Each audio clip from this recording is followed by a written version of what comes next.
오늘은 엘리사가 행한 기적의 의미 두 번째 말씀을 상고합니다. 우리가 앞에 2장에서도 엘리사가 기적을 일으켰을 때 거기에 의미가 뭐였느냐, 우리가 기적 자체만 보면 조금 어이가 없는 듯한 그런 기적도 있었어요. 아이들이 엘리사가 대머리라고 놀린다고 하나님 앞에 기도하고 하나님이 저주를 내려서 앙콤 2마리를 보내 46명을 죽였다, 그런 말씀이 나오잖아요. 그와 같이 기적은 겉으로 볼 때 좀 이해가 안 되는 부분들이 있지만 그 의미, 그 중심의 뜻이 뭔가를 우리가 깨달아야 된다고 그랬어요. 그래서 이제 기적 속에는 성령의 그 원리를 주시고 또 구원의 원리도 주시고 심판의 원리도 주신 것이다 라는 걸 깨달았는데, 이제 3장에서 전쟁 얘기가 끝나고 4장으로 올라오니까 또 기적이 계속 일어나요. 여러 기적이 일어나는데 여기에도 의미가 있는 것이다, 그 말입니다. 그래서 오늘은 헌신자들에게 주신 이 기적, 또 봉사자에게 주신 이 기적, 이것이 과연 무엇을 의미하는 것인가? 우리가 기적의 그 깊은 영적 의미를 깨달아야 됩니다. 3가지가 있어요. 첫째, 1절부터 4절에 보면 하나님은 헌신자의 가족을 책임져 주신다 하는 것을 말씀하는 거예요. 한 선지 그 서의 아내가 엘리사를 찾아와서 내 남편 선지자가 당신의 종인데 죽었습니다. 그랬더니 죽은 것도 정말 슬프고 안타까운 일인데 거기다가 빚쟁이들이 몰려와가지고 자기들이 꿔준 거 다 갚으라고 하는데 돈이 없다고 하면 2 아들을 데리고 가겠다고 합니다. 이거 어떻게 하면 좋겠습니까? 라고 엘리사에게 상담을 청한 거예요. 그때 엘리사가 너희 집에 무엇이 있느냐? 그러니까 기름 그릇이 하나 있다는 거예요. 그래서 엘리사가 그러면 이웃집에 가서 빈 그릇을 많이 빌려와라. 그래서 순종을 했더니 빈 그릇에다가 지금 있던 그 기름을 다 나눠서 불 때마다 기름이 찼다는 거예요. 그래서 이 기름을 팔아가지고 빚도 갚고 네 가족의 생활을 해라, 이렇게 해결해 줬다는 거예요. 자, 이건 뭘 의미하느냐? 우리가 여기에서 헌신자의 그 삶을 돌아보게 해주는 거예요. 엘리사의 그 무리 선지자 학교에서는 이제 이렇게 헌신한 사람들이 있는데 하나님 앞에 충성을 다하다가 병에 걸려서 그냥 죽고 말았다. 그러면 그 당사자는 죽었으니까 하나님 앞에 가서 안식을 누리겠지만은 남아있는 식구들이 문제잖아요. 그럴 때 과연 헌신이라는 것이 과연 긍정적인 생각을 하겠느냐 이거예요. 하나님 일하다가 더구나 병 걸려서 죽은 것도 안타까운데 그만 그 집에 이제 빚이 많이 생겼고 그걸 해결을 할 수 없다면은 자식을 이렇게 종으로 팔아먹어야 되는데 과연 그게 헌신한 그런 사람들에게 주어지는 대가냐 이거예요. 여기에 대해서 하나님은 엘리사를 통해 분명히 메시지를 주셨어요. 이거는 물질적인 어떤 걸 채워준다고 하는 그런 기적이 아니라는 거예요.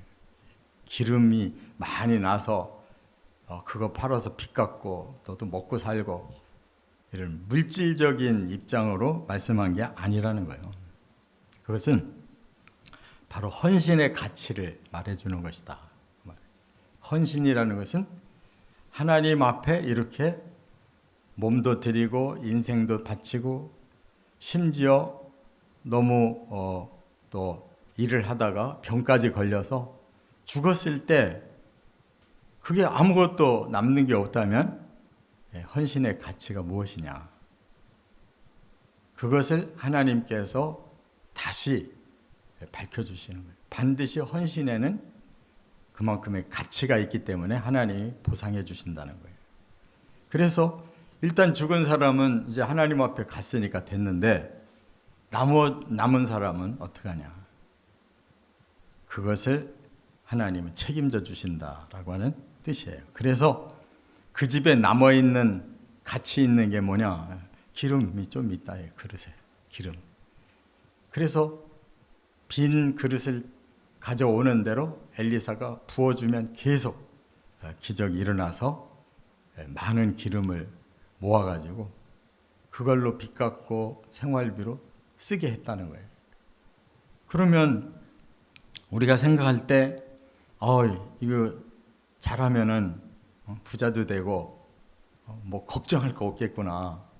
하나님 앞에 조금 헌신만 하면 나머지 다 보장받고 살겠구나. 이렇게 우리 사람은 쉽게 생각할 수가 있어요. 그런 것이 아니라는 거예요. 헌신은 하나님 앞에 드리는 가장 큰 가치이기 때문에 그것을 하나님 앞에 드린다면 하나님도 책임져 주시지 그냥 내버려 두지 않으신다는 뜻이에요. 그 사람들이 뭐 기름 팔아서 부자 됐겠어요? 먹고 살 정도를 하나님 책임져 주셨다. 그런 뜻이에요. 그렇기 때문에 헌신자에게 꼭 깨달아야 할 거, 헌신하고 나서 오는 고난은 너무 걱정하지 마라. 하나님이 헌신자를 책임지고 보호하신다 하는 거 믿으라는 거예요. 시편 37편 25절에 내 길을 여호와께 맡기라. 그를 의지하면 그가 이루시고. 여기서 맡기라, 의지하다 요 말이 확신을 말하는 거예요. 확신해라. 하나님께 전체를 다 확신하고 하나님이 나중 일을 뭐 해결 안 해주실까 봐 염려한다든지 의심한다든지 그런 거 없이 그냥 헌신하라는 거예요. 그러면 책임져 주신다. 내 의를, 그가 의로운 헌신을 했잖아요. 그렇다면 그 의를 빛같이 나타내시고 내 공의를 정오의 빛같이 하실 것이다. 그 헌신이 가치가 있도록 하나님은 해 주시지 그 헌신이 그냥 묻혀버리고 무가치한 것으로 끝나지 않게 하시겠다. 이런 말이에요. 그렇기 때문에 헌신은 힘든 일이지만 우리가 하나님 앞에 온전히 드릴 믿음만 있다면 하나님이 가장 귀하게 받으신다는 뜻이에요.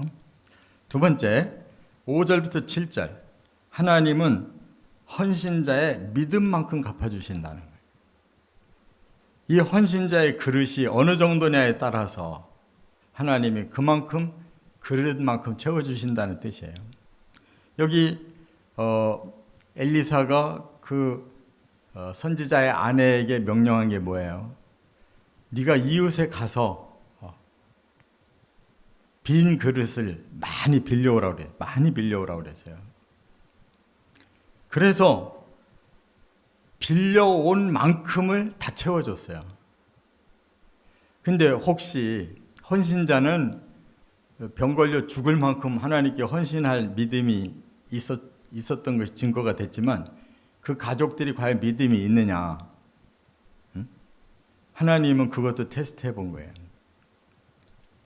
많이 빌려오라 했을 때 그들이 많이 빌려왔어요. 그랬더니 그 많은 그릇에 다 채워줬어요.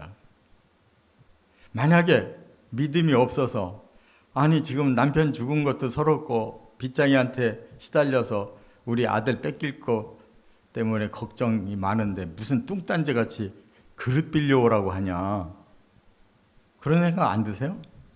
여러분 그런 얘기하면 바로 그냥 믿음이 막 쑥 들어가가지고 많이 빌려올 것 같아요? 그게 쉬운 게 아니에요. 왜냐하면 우리 이성으로는 불가능한 일을 지금 시키려고 하잖아요. 많이 빌려와서 도대체 뭐 할 건가? 사람의 기준이 있는 거예요. 생각의 기준. 거기에 머무르는 거라고. 근데 이 아내도 믿음이 좋은 사람이에요.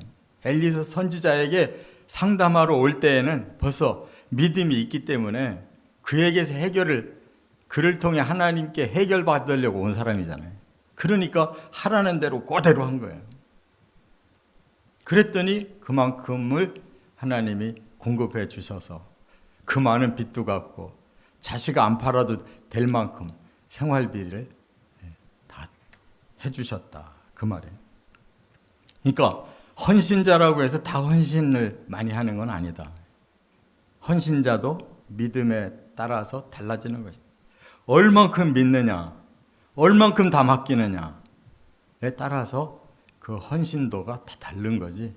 그냥 도매금으로 헌신했다 그러면 다 하나님이 무조건 축복하고 해결해 주시고 그런 건 아니다. 그래서 정말 중요한 것은 우리가 이 땅에 사는 문제보다 하나님 나라를 위해서 그 의에 자기의 인생을 바치고 헌신하는 것은 바로 하나님이 이 나라뿐만 아니라 그 나라까지도 책임져 주신다. 믿음을 거기까지 가지고 하나님을 위해 헌신해야 될 줄 믿습니다. 두 번째, 8절부터 세 번째 8절부터 17절까지는 하나님은 봉사자를 축복하신다라는 말씀을 하셨어요. 이 주인공이 누구냐면 수넴에 사는 한 여인이라고 그랬어요. 이름도 안 밝혀졌어요. 그런데 이 여인이 믿음도 좋고 또 재물도 있는 사람이에요. 그랬더니 그것을 엘리사에게 많이 공개하는 이런 봉사의 삶을 살았어요. 엘리사가 그 수넴 지역을 이제 지나다녔다는 거예요. 그러니까 순회를 쭉 했던 것 같아요. 근데 수넴을 갔다 왔다 할 때마다 지나갔는데 그 여인이 가만히 지켜보다가 저분은 여기 9절에 보니까 하나님의 거룩한 사람이다. 이렇게 남편하고 상의할 때 그런 말을 했어요.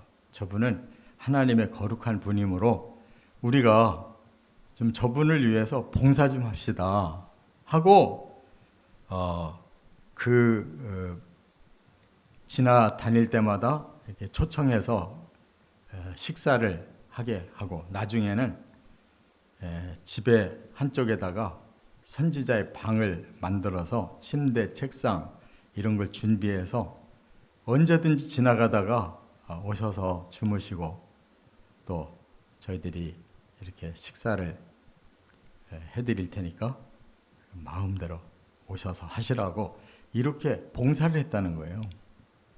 그런데 시간이 지날수록 이 엘리사가 생각할 때 너무 고마운 거야.